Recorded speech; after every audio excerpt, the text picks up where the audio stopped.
अस्सलामुअलैकुम जी। सबसे पहले मैं आप लोगों का बहुत ज़्यादा शुक्रिया अदा करना चाहती हूँ जिस तरह कमेंट्स में आप मेरी हौसला अफजाई करते हैं और मेरी रेसिपीज़ को पसंद करते हैं। आज मैं बनाने लगी हूँ बहुत ही फेमस नवाबी सवैयाँ। बहुत इजी तरीके के साथ इसकी रेसिपी शेयर करूँगी। आप लोग इसे ईद पे बनाएं, इंजॉय करें, अपने मेहमानों को बना के खिलाएं और इस दुआ के साथ हम इसको बनाना शुरू करते हैं कि जहाँ रहें हंसते रहें और हंसाते रहें। तो चलें इसे मिलके बनाते हैं। ये मज़ेदार सा डेज़र्ट बनाने के लिए जो ईद में हर घर में बनता है, नवाबी सवैयाँ बहुत मज़ेदार ये बनती हैं और बहुत इजी तरीके के साथ और बहुत ही फेमस है ये। यहाँ पे मैंने सवैयों का एक पैकेट ले लिया है। इसका बिल्कुल चूरा कर लेना है। चूरा मैं लिफाफे के अंदर करने लगी हूँ क्योंकि ये बिखरती बहुत है। अच्छी तरह इसको तोड़ लेना है।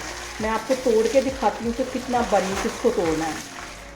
और यहाँ पे देखें जी, सवैयों का मैंने एक पैकेट लिया था, इसका बिल्कुल बारीक मैंने चूरा कर लिया। इसको बिल्कुल बारीक कर लेना है। तो अब मैं आपको आगे दिखाती हूँ। और यहाँ पे मैं ले लूँगी 1 टेबल स्पून भर के देसी घी का। देसी घी में ये बहुत मज़े की सवैयाँ बनती हैं। ये इसमें चला जाएगा। इसको हल्का से ये मेल्ट होता है तो फिर मैं आगे आपको दिखाती हूँ। अब यहाँ पे ये जो सवैयाँ मैंने बिल्कुल चूरा करके रखी हुई थी ये इसमें डाल दूँगी और इसको सिर्फ 2-3 मिनट के लिए अच्छी तरह भून लेना है। और इसको मैं भूनती हूँ। हल्की आग मैंने यहाँ पे बिल्कुल स्लो की हुई है। सवैयों को भूनते हुए तकरीबन 3-4 मिनट हो गए। अब 2 टेबल स्पून भर के मैं पिसी हुई इसके अंदर चीनी डाल दूँगी। पिसी हुई चीनी और इसके साथ ही यहाँ पे 4 टेबल स्पून के करीब ड्राई मिल्क पाउडर है, ये इसमें चला जाएगा। ये लाजमी इसमें जाता है नवाबी सवैयों में। इन सारी चीज़ों को डाल के 1 मिनट के लिए अच्छी तरह मिक्स करना है और आग मैंने नीचे बिल्कुल दम वाली रखी हुई है। हल्की आग पे मैं इसको मिक्स कर रही हूँ। और यहाँ पे देखें जी, बिल्कुल हल्की आग पे इसको मिक्स करते हुए मुझे तकरीबन 2 मिनट हो गए। चूल्हा मैं यहाँ पे बंद करती हूँ, इसको मैं एक साइड पे हटाती हूँ तो फिर मैं आपको आगे दिखाती हूँ। और अब यहाँ पे मैं ले लूँगी एक और पैन और उसके अंदर मैं डाल दूँगी फुल क्रीम मिल्क जो होता है, आधा किलो के करीब ये इसमें चला जाएगा। आधा किलो ये इसमें चला जाएगा। इसमें हल्का सा बॉयल आता है तो फिर मैं आपको आगे दिखाती हूँ। इसके साथ ही तकरीबन 4 टेबल स्पून के करीब इसमें मैं चीनी के डाल दूँगी। आप अपने टेस्ट के मुताबिक चीनी को सेट कर सकते हैं। इसको मिक्स कर लेना है। और यहाँ पे मैंने ले लिया आधा कप के जितना दूध, ये इस बाउल में डाल दूँगी। और इसके साथ ही मैं डाल दूँगी तकरीबन 2 टेबल स्पून के करीब यहाँ पे कॉर्नफ्लावर है, ये इसमें चला जाएगा। और 3 टेबल स्पून यहाँ पे ड्राई मिल्क पाउडर चला जाएगा। इससे जो हमारा ये नवाबी सवैयाँ है उसका जो फ्लेवर है वो बहुत ही क्रीमी और बहुत टेस्टी बनेगा। इन तीनों चीज़ों को अच्छी तरह मिक्स कर लेना, दूध, कॉर्नफ्लावर और ड्राई मिल्क पाउडर। और यहाँ पे देखें जी, दूध को भी पकते हुए तकरीबन 5 से 7 मिनट हो गए हैं। अब इसके अंदर 2 ड्रॉप में ये वनीला एसेंस के डाल दूँगी। इससे जो फ्लेवर है वो बहुत मज़े का हमारा नवाबी सवैयों का हो जाएगा।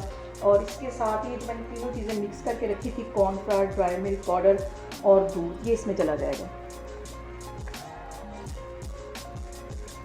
इसको मिक्स करते जाना है और गाढ़ा होने तक इसको तकरीबन 3-4 मिनट हम पकाएंगे तो ये अच्छी तरह गाढ़ा हो जाएगा।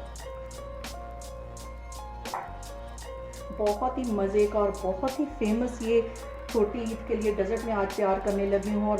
और यहाँ पे हमेशा की तरह जो सबसे अहम बात वो ये कि आपने मेरी रेसिपीज़ बनाते वक्त घबराना नहीं है। बिना स्किप किए हुए आप मेरी वीडियोस देखें। और अगर अभी तक आपने मेरे चैनल को सब्सक्राइब नहीं किया तो प्लीज़ इसे सब्सक्राइब करें क्योंकि मेरे चैनल पे बहुत ही मज़े की, बहुत ही आसान डिशेस मैं आपके साथ शेयर करती हूँ। तो अभी मैं इसको 3-4 मिनट मज़ीद इसी तरह पकाऊंगी। यहाँ पे अब हम एक मोल तैयार करेंगे और मोल के अंदर मैं तकरीबन आधा टीस्पून के करीब कुकिंग ऑयल लगा दूँगी और ब्रश की मदद से इसे अच्छी तरह फैला देना है, जिसमें हम अपनी नवाबी सवैयों को सेट करेंगे। इसको अच्छी तरह यहाँ पे लगा देंगे। इस मोल में मैं इसको सेट करने लगी हूँ ताकि निकालने में आसानी हो और ये चिपके नहीं। और अब इसके अंदर ये वाली जो सवैयाँ मैंने बना के रखी हुई थी, एक तह इसकी लगा दूँगी। अच्छी तरह दबा देना डालने के बाद। बहुत ही मज़े का हमारा ये डेज़र्ट है और ईद पे तो लाजमी हर घर में बनता है। आप इस तरीके से बनाएं, थोड़ा सा डिफरेंट तरीके से आप सवैयों को बनाएं, बहुत मज़े की बनती हैं। इसको सेट करने के लिए यहाँ पे मैं एक प्याली ले लूँगी और अच्छी तरह इसको दबा दूँगी ताकि ये अच्छी तरह सेट हो जाए। अब हमने ये वाला जो कस्टर्ड बना के रखा हुआ था ये इसके ऊपर डाल देंगे अच्छी तरह इसके ऊपर फैला देना है।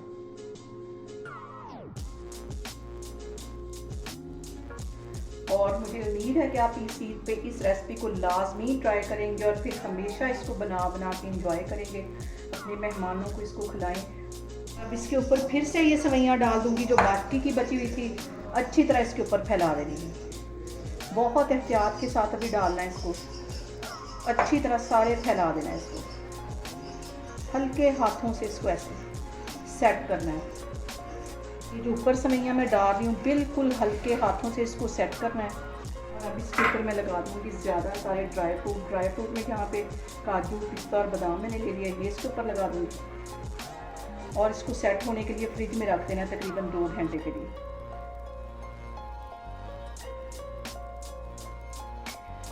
दो घंटे में ये सेट हो जाएगा। और यहाँ पे देखें जी, मज़ेदार सी हमारी नवाबी सेवइयाँ बन के तैयार हो गई हैं। बहुत ही टेस्टी और बहुत इजी तरीके के साथ ये बन के तैयार हो जाती हैं।